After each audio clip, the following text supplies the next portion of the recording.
kejadian hari ini. Cerita sikit. Cerita dia macam ni. Ha. Kalau orang tu nak makan je. Ha. Saya nak berak sekali kan. Lepas tu apa jadi? Boleh tunjuk sikit. Awak pergi tunjuk. Dia tunjuk lah. Kena tunjuk lah.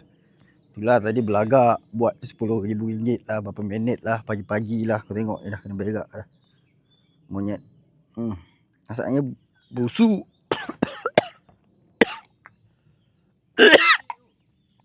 Ni beg aku bukan dia.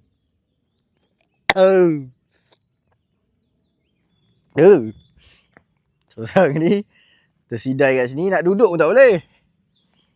Apa jadi ke? Tu pergi tengok sana.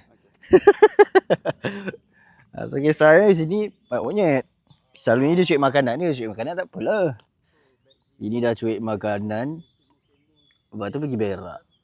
Sekarang tengah tunggu marshal untuk hantar bagi. Dia punya pelaku dia hilang. Itulah. Pelaku hilang, MIA. Dah dapat makanan dia caw lah. Bodoh.